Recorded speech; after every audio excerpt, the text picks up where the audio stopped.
Eu queria entender sobre esses ataques transfóbicos que acontecem quase que diariamente. Como lidar com isso? Como responder a isso no Congresso Brasileiro? Como é que tem sido isso para você, deputada? Olha, Fabiola, tem sido um desafio porque não se trata de uma questão da minha subjetividade enquanto uma mulher transexual e travesti. Se trata de uma questão que é uma agenda antidireitos desta população, que a extrema-direita no mundo, não só no Brasil, elegeu como uma das suas pautas principais agora, nos últimos tempos. Nós temos visto o quanto há uma discussão sobre negar direitos e criar caos e desinformação na sociedade a partir da existência de pessoas transexuais travestis. Isso, para mim, é muito preocupante, porque se nós olharmos para os números, e eu convido a audiência que nos acompanha a olhar para esses números, nós vamos ver que não há a legitimidade nesse discurso de que nós estamos roubando o lugar de grupo A ou grupo Z. Nós ainda vivemos às margens da sociedade, nós ainda estamos buscando a equidade, a justiça social, o direito à vida, que ainda hoje nos é tão caro, nos é negado o direito à vida, o direito ao nome, o direito a frequentar a escola, o direito a frequentar o banheiro. Então é extremamente preocupante quando a extrema-direita,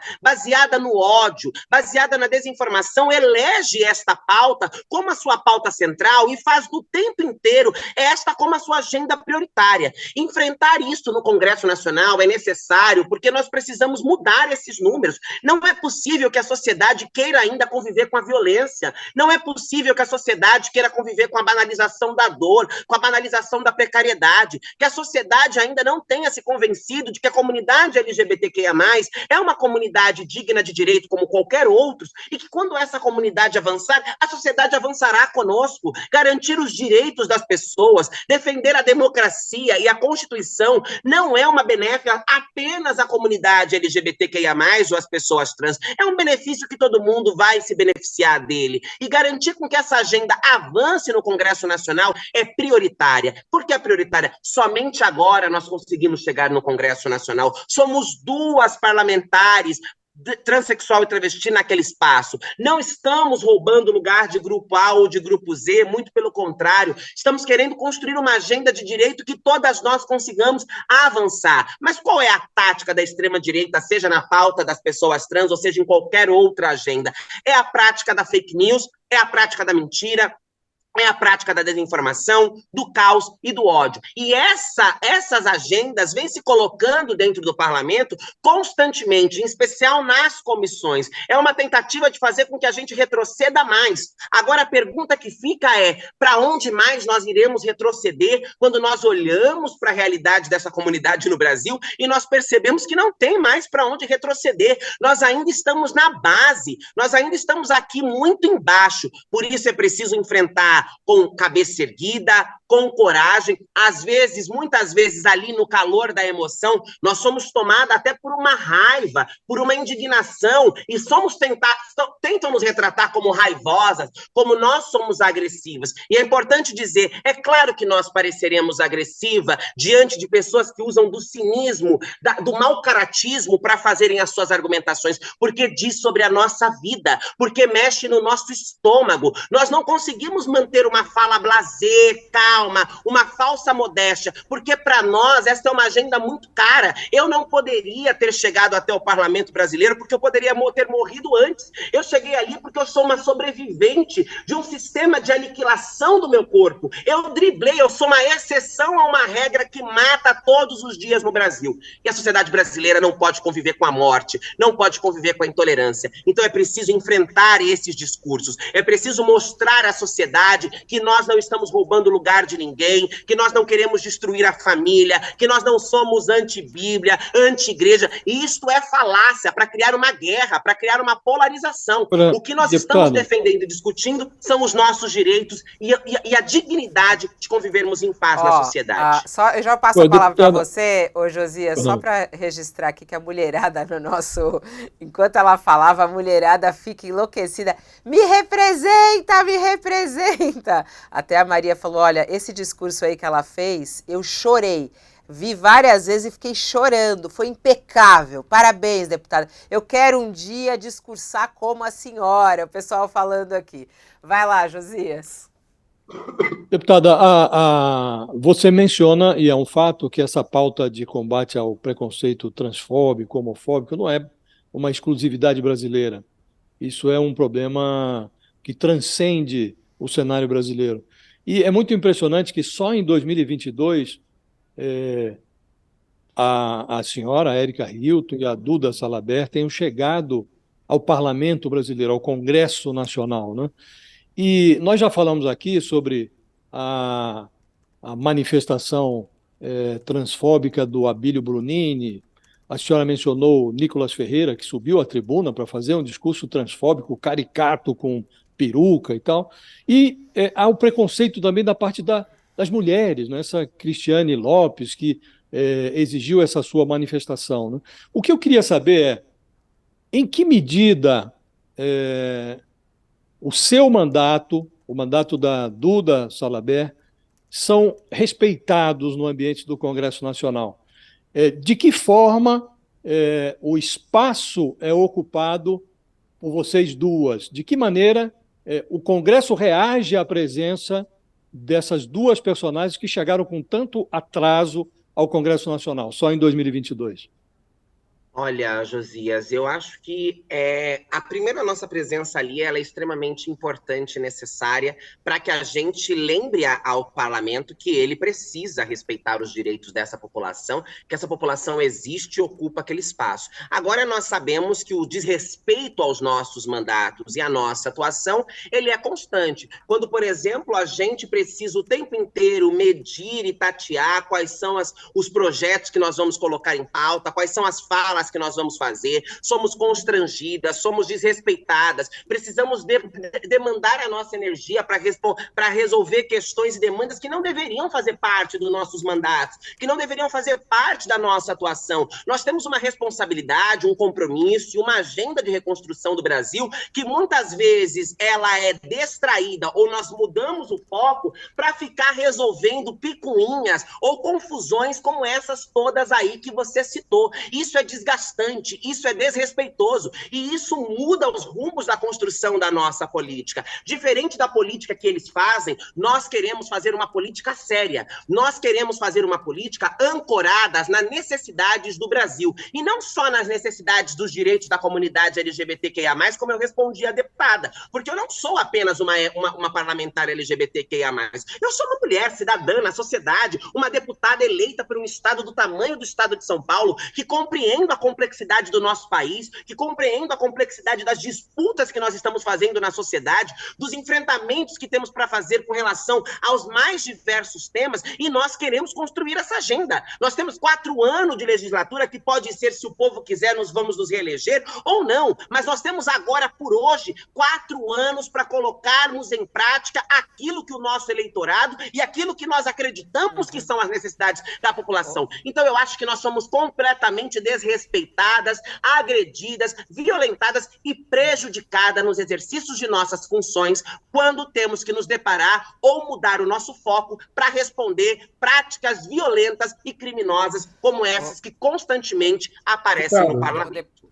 Mas também você elencou uma coisa extremamente relevante, que era a questão de que, olha, só que a questão do punir e tratar com rigor a violência é uma parte da resposta. Tem uma outra resposta que é transformar a visão da sociedade, né? Porque exatamente o Congresso Nacional, de certa forma, é reflexo da sociedade brasileira, por mais que a gente não goste de admitir, mas é em muito reflexo do que acontece na base ou do que grupos sociais fazem da sociedade brasileira. E aí, nesse sentido, como fazer essa transformação numa situação de jogar até um complicador? Porque a extrema-direita percebeu que isso é fato e atua diretamente nas escolas, né? Atacando professores que fazem o quê? Que tentam discutir a questão do direito da população trans ou direitos LGBTQIPN+.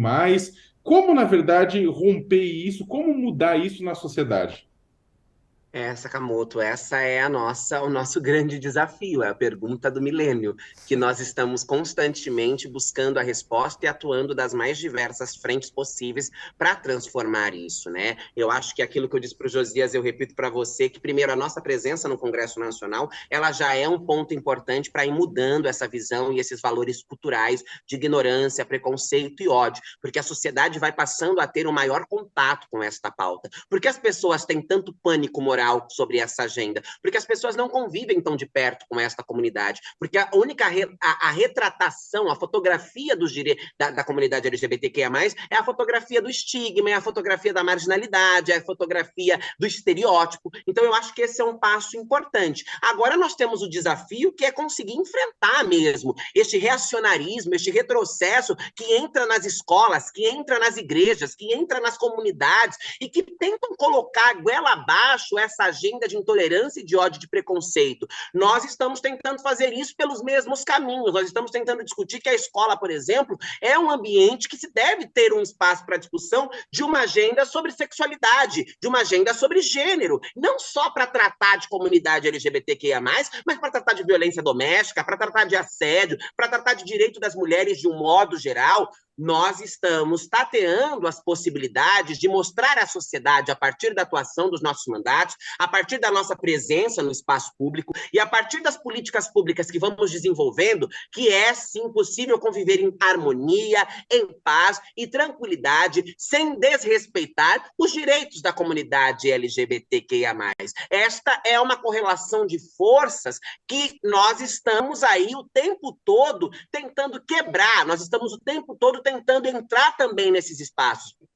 Por mais prejudicial que essas discussões sejam, inclusive para a condução dos trabalhos, nós não deveríamos estar em uma comissão que defende o direito das mulheres discutindo esse tipo de temática. Por outro lado, ela cumpre um papel, que é um papel de pedagogizar, porque ao mesmo tempo que esta deputada, ela usa daquele espaço para tentar violentar os direitos de mulheres transexuais e travestis, ela me permite que a minha voz também possa ser colocada ali e para que a sociedade que acompanha essa discussão possa ter acesso a duas visões. Eu acho que essa é uma tática importante de enfrentar essa de violência, que que a nossa visão, que a nossa narrativa também chegue à sociedade, porque até então o que nós tínhamos era uma predominância e uma hegemonia da narrativa da extrema-direita. A sociedade não estava convivendo com a elaboração do nosso conteúdo, e acho que agora nós estamos abrindo esses espaços, seja através da nossa voz no parlamento, ou da nossa atuação nas redes sociais, que a extrema-direita é extremamente forte nas redes sociais, e eu sou uma parlamentar que me preocupo sim com como nós vamos também ter essa força nas redes sociais, nós levarmos até a casa das pessoas, nós levarmos até a informação das pessoas narrativas diferentes, para que elas possam ter a possibilidade de se depararem com as duas e aí sim, com clareza, escolherem aquelas que mais se identificam. E essa força já é visível, né, Érica? O Brasil vive, neste momento, algo extremamente preocupante na política brasileira, que é um ex-presidente da República que teria, né, ganhado ali joias, bens preciosos, vendido isso no exterior, recomprado isso. E ontem nós tivemos um depoimento importante, no entanto, a opção pelo silêncio, tanto de Bolsonaro quanto de Michele. Queria saber aqui na sua análise o que esse silêncio significa, a sua expectativa como uma deputada federal que está atuando até como uma investigadora nesse caso do 8 de janeiro, nessa CPI, o que tem de informação, o que tem aí de clareza já do envolvimento de Bolsonaro nesse escândalo das joias e se isso vai dar em alguma coisa ou não, esse recurso que eles estão utilizando de que o STF não é o lugar para analisar, de que eles não podem responder a isso, essa tática da defesa de Bolsonaro ancorada com esse discurso de Augusto Aras.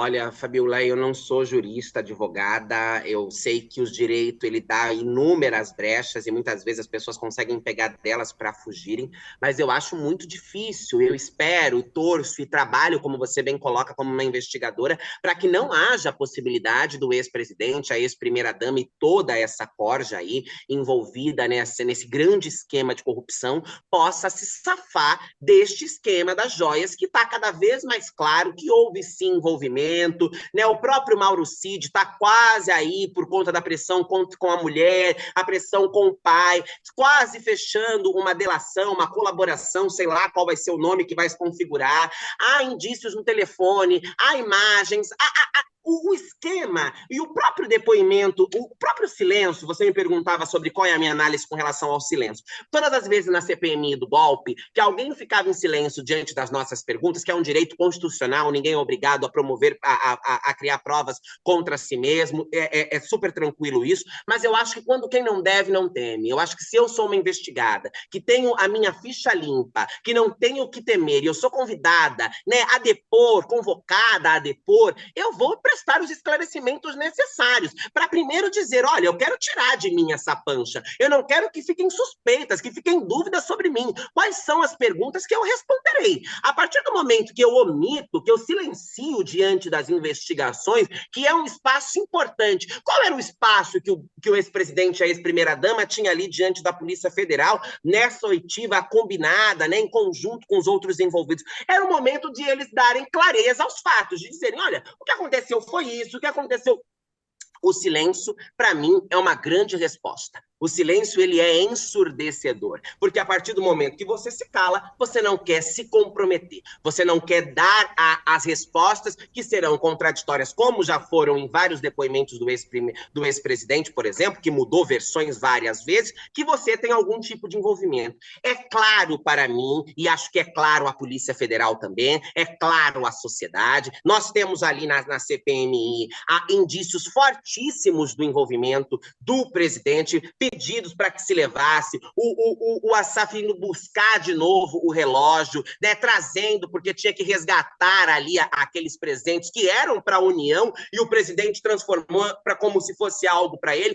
Há indícios claríssimos do envolvimento do presidente para esse grande esquema das joias, né? Uma das questões que eu tenho me perguntado, e acho que a gente tem que tratar disso também em algum momento na CPMI, é que, ok, há, claro, indícios de corrupção e há, claro, indícios dos desvios de presentes dados à União para uso próprio do presidente da República. Agora, eu me questiono também por que tantos presentes nestes valores foram entregues ao Brasil ou ao presidente ou ao ex-presidente da República. Aliás, Deputada, a senhora acha que tem alguma chance, e a CPI avalia isso de alguma forma, de que esses presentes, né, vendidos tenham financiado atos antidemocráticos? Eu tenho convicção, o presidente, né, o presidente Arthur Maia, quer afastar essa discussão. Ele não quer, ele já disse isso, vocês devem saber, que ele não quer tratar a questão das joias dentro do âmbito da CPMI, porque ele acha que não cabe, que tem que ser dividido os debates e etc. Eu entendo por um lado, porque é para tentar acalmar um pouco os ânimos da base bolsonarista, não criar confusão, não dar margem para retóricas distorcidas, etc. Mas eu acho que sim, esse caso, esse esquema das joias tem que ser tratado junto com as tentativas de golpe do 8 de janeiro, porque muito provavelmente foi um dinheiro que serviu para financiar atos golpistas, que serviu sim para instrumentalizar o terrorismo que se praticou no Brasil. Mas e aí tem esse ponto, né, Érica, você até deixou claro, Arthur Maia e outros acham que entrar na história das joias é você desviar o foco do 8 de janeiro. Você discorda disso? Acha que os dois assuntos estão interligados. Por que eles estão interligados, Érica? Acho que estão interligados porque acho que o esquema da joia serviu para financiar aquilo que foi as mobilizações no 8 de janeiro, né? As joias trouxeram dinheiro, geraram lucros, geraram recursos que foram muito provavelmente utilizados, e aí esta eu não tenho como provar aqui, por isso que eu acho que a investigação tem que avançar nesse sentido, porque é só com investigação, é só acessando conversas, documentos que nós teremos as provas disso, mas para mim é claro que esses recursos foram utilizados para financiar atos golpistas, para financiar essas caravanas, para financiar, enfim, recursos que são usados, recursos públicos que foram usados para que todo esse esquema do golpe se mantivesse de pé e chegasse no dia 8 de janeiro. Não dá para tratar como isolado, porque muito provavelmente, se nós aprofundarmos as investigações, nós encontraremos uma correlação, nós encontraremos uma conexão entre o que foi o 8 de janeiro e o que foi o esquema de corrupção das joias. Qual a maior descoberta até aqui da CPI? Olha, de fato, a CPI tem exigido de nós um trabalho árduo de leitura, de aprofundamento, muito diferente daquilo que eu já havia feito na minha vida pública. Eu presidi, por exemplo, aqui em São Paulo, a primeira CPI que investigou a violência praticada contra as pessoas trans. Já tinha uma mínima experiência com CPI, mas a CPMI do 8 de janeiro, de fato, é algo inédito para mim e que tem demandado muito do meu tempo, de diálogos e de conversa. Eu acho que um dos depoimentos mais marcantes para mim até agora foi do hacker, que foi uma das pessoas, porque nós tivemos outras figuras desse tabuleiro que eram peças centrais para essas narrativas que nós estamos tentando construir dentro do espectro da CPMI, mas que optaram pelo silêncio, que ficaram caladas, que saíram pela tangente, que fugiram de respostas. Mas eu acho que o depoimento do hacker, né, que esteve com o ex-presidente Bolsonaro, que esteve com Carla Zambelli, que tem depósitos de pagamento do gabinete da deputada Carla Zambelli, que expôs ali uma série de agentes públicos no seu depoimento, para mim, sem sombra de dúvida, foi o depoimento mais marcante e um dos depoimentos mais revelador. Primeiro porque o que é para nós, né, que somos base do governo, um interesse é mostrar que há uma cronologia do golpe e é mostrar que há uma interferência, sim, do Palácio do Planalto com a atuação do ex-presidente da República para que se comunasse, para que se chegasse no que foi o 8 de janeiro. Por mais que muitas vezes os meus colegas queiram afastar os fatos, né, que levaram até o 8 de janeiro para que a CPMI trabalhe simplesmente, única e exclusivamente no que é o 8 de janeiro, a tentativa de golpe, a depredação da sede dos poderes, nós sabemos, Fabiola, que o que levou ao 8 de janeiro não é um caso isolado, que há ali uma cronologia que chega até o 8 de janeiro. Então, na minha avaliação, na minha opinião, o depoimento do hacker, ele é um depoimento central, ele é um depoimento importante, porque ele aproxima aquelas pessoas que até então, será que tinha uma relação, será que não tinha uma relação? O hacker vai lá e diz, olha, ele me pediu, eu fui contratado queriam que eu invadisse o sistema eleitoral. Então, para mim, este é o ponto, um depoimento principal e que traz uma descoberta importante. Deputada, a propósito desse depoimento, há a suspeita de que essas tratativas golpistas ali, que esse Walter Delgatti manteve com o Bolsonaro, foram como que remuneradas com verbas públicas do gabinete de uma deputada federal, a Carla Zambelli.